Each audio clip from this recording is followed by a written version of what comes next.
Assalamualaikum warahmatullahi wabarakatuh. Jadi kali ini penulis ingin bahas soal kondisi motor kalau sudah lama 5 tahun misalnya. Karena motor penulis sendiri sudah 5 tahun, walau kilometernya kalau dibandingkan dengan yang ngojek jauh ya. Ini cuma mendekati 64.000 km dibanding motornya yang ngojek, termasuk masih muda. Karena kan yang ngojek itu motornya sampai muter balik, ada yang 3 kali, ada yang sampai 5 kali.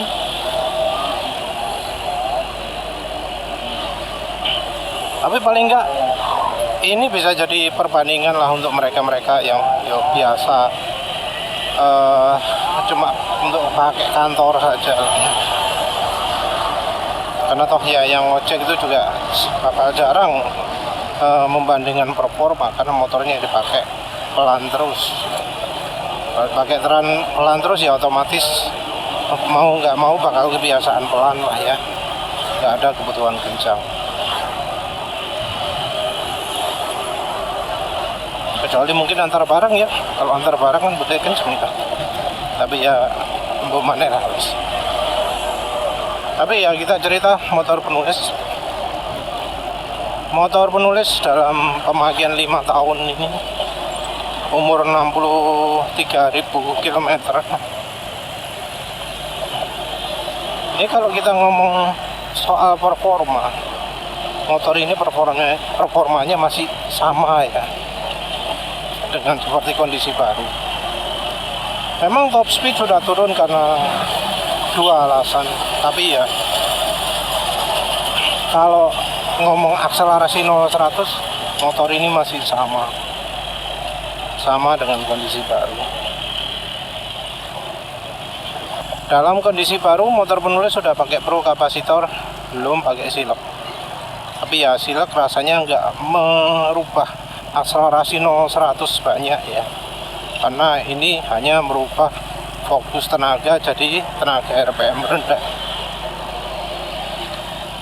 bukan meningkatkan tenaga secara keseluruhan, tapi cuma menggeser power maksimalnya toh. Nah sampai sekarang motor penulis masih bisa 18 detikan. Tentu bahan bakar pengaruh ya.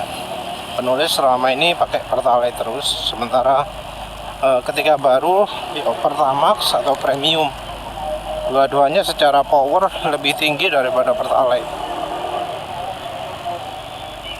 Ya karena memang waktu baru performa motor penulis ya kencang ya. Kalau diukur siang hari bisa 16 detikan. Tapi ya rata-rata kalau malam hari, kalau ya seperti biasa saat pagi atau saat pulang kerja jam setengah 6 gitu, 0-100 nya adalah 18 detikan. 19 detik bisa terjadi kalau pas pakai aditif oli, pakai aditif bensin, pakai oli mesin tipe tertentu. Tapi sekarang ya motor penulis 18 detikan. Dan ini bisa jadi bukti ya untuk mereka-mereka yang merasa bahwa wajar motor performanya turun. Padahal ya motor penulis ini termasuk jarang servis throttle body, itu pun hanya karena injektornya buntu karena karat yang terjadi karena pakai aditif bensin. Jadi maaf, sekarang ini penulis termasuk takut pakai aditif bensin, takut kalau tangkinya kena karatan lagi kalau misalnya pakai aditif bensin, karena beberapa aditif bensin bahannya adalah bahan nabati, dan nggak semua bahan nabati itu bikin stabil. Karena ya contohnya FAME yang dipakai di biosolar itu dilarang oleh banyak perusahaan, banyak pabrikan otomotif, karena menimbulkan kerusakan yang parah, terutama karena olinya jadi cepat rusak.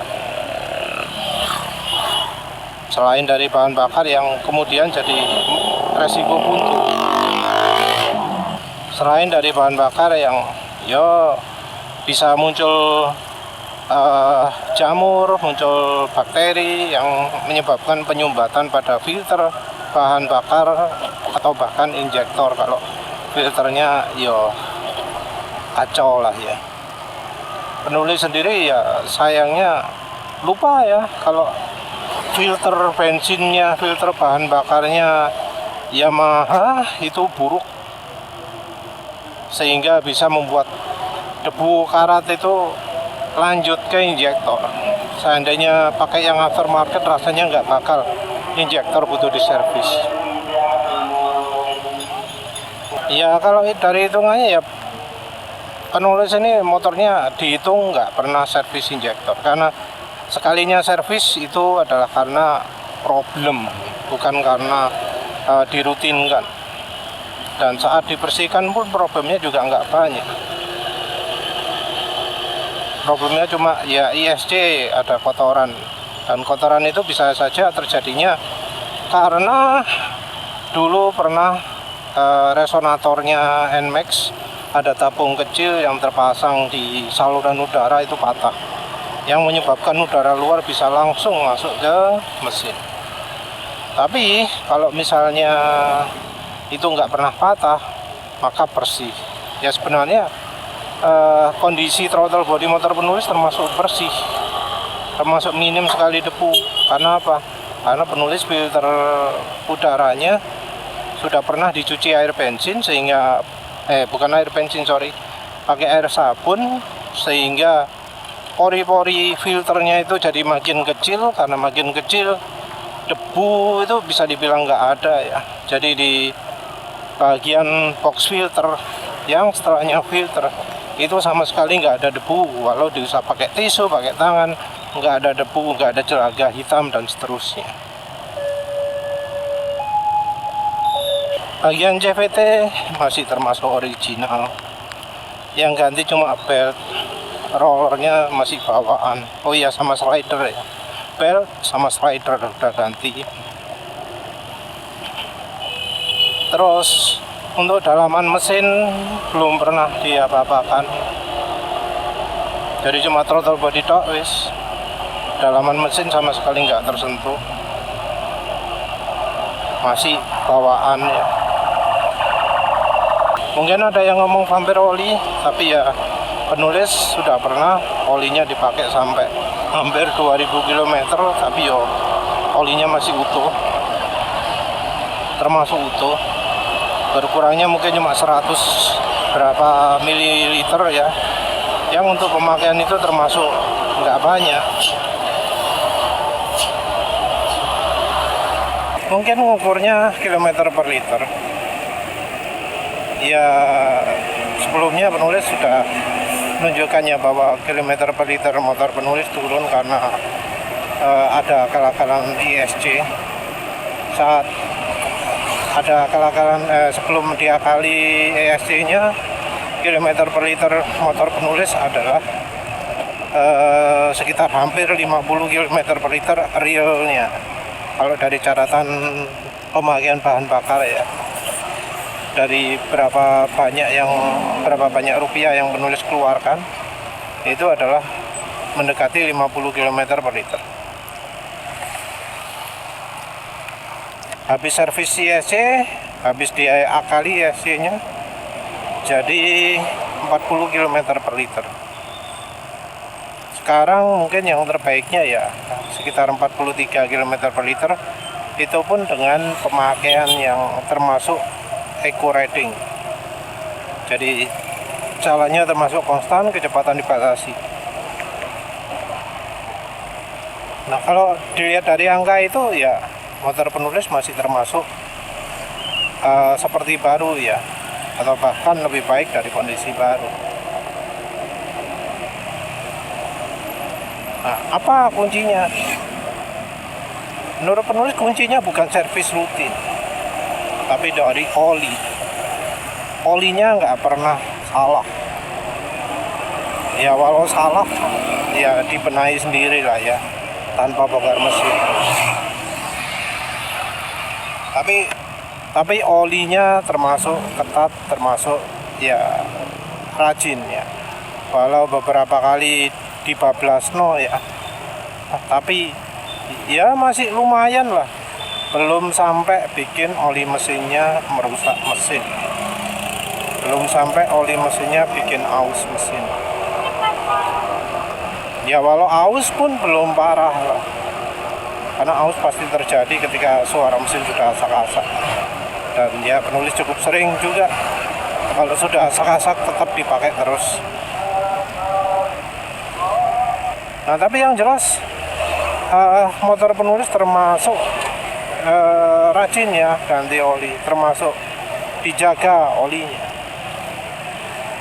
Nah dijaga ini menurut penulis kuncinya adalah jangan sampai suara mesin itu asak-asak parah, jangan sampai performa turun yang bisa dilihat dari kilometer per liter kalau bisa ngukur ya.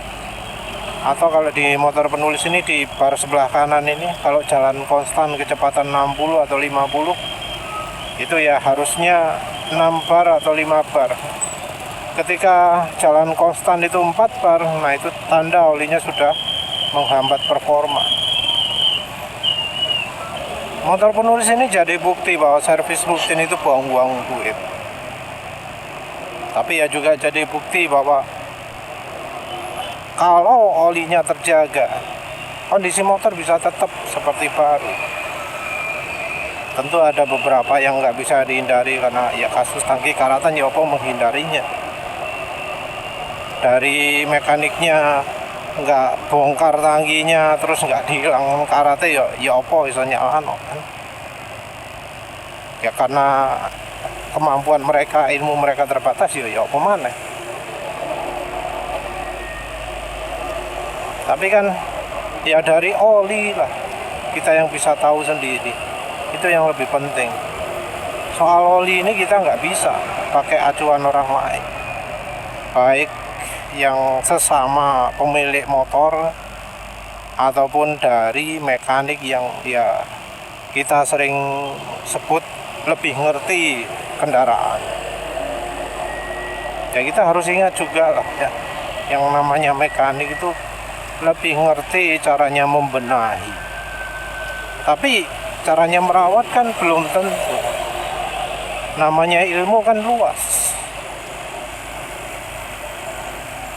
Nah untuk mereka yang merasa yakin bahwa motornya sudah terjaga, olinya sudah sesuai, sudah sip ya, penulis tanya top speednya apa masih sama kayak motor baru,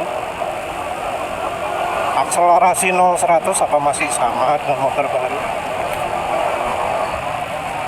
konsumsi bahan bakar apa masih sama dengan motor baru. Atau ya harusnya kalau sekarang menerapkan banyak ilmu-ilmu baru ya harus lebih baik lah daripada motor baru. Nah kalau sekarang ternyata motornya performanya nggak kayak motor baru, nah itu harus ada yang dipertanyakan. Apalagi kemudian sudah pernah turun mesin ya, turun mesin karena aus, karena oblak, karena kelotokan, karena gelidekan, karena apa, karena bunyi keras gitu ya. Nah itu jadi pertanyaan, kok bisa seperti itu?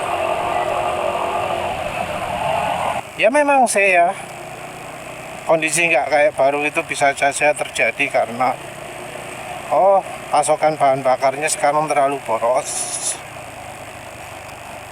atau barangkali sebaliknya terlalu irit. Tapi ya seandainya kondisi tersebut, kondisi nggak normal tersebut dikembalikan, harusnya performa motor itu sama terus kayak baru, nggak sampai turun drastis. Kalau sampai turun drastis berarti ya itu pernah terjadi kesalahan karena oli. Biasanya karena telat ganti oli. Dan penulis ngomong telat ini bukan berarti lebih dari 2000 km.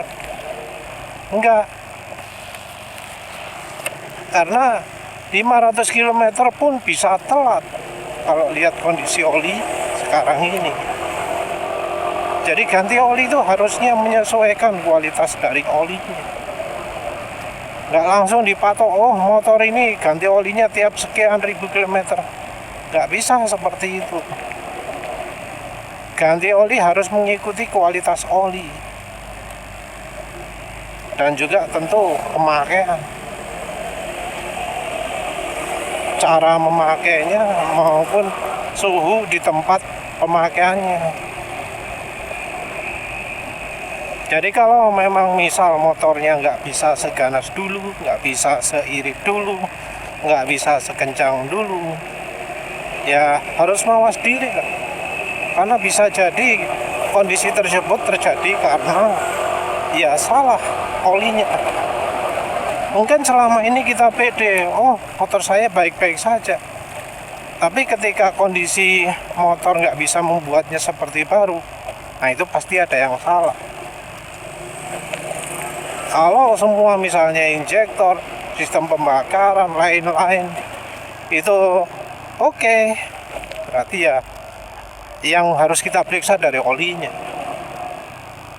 Jadi kadang ada yang setelah menggunakan oli rekomendasi, atau misalnya campur minyak goreng, atau campur oli samping, terus kemudian jadi performanya oke lagi, top speed jadi seperti baru, irit jadi seperti baru, akselerasi jadi seperti baru, dan seterusnya.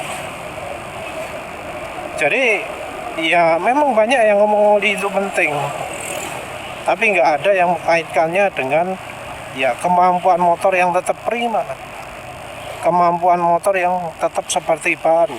Padahal itu yang penting juga. Ya wis lah, itu saja. Terima kasih sudah menonton. Assalamualaikum warahmatullahi wabarakatuh.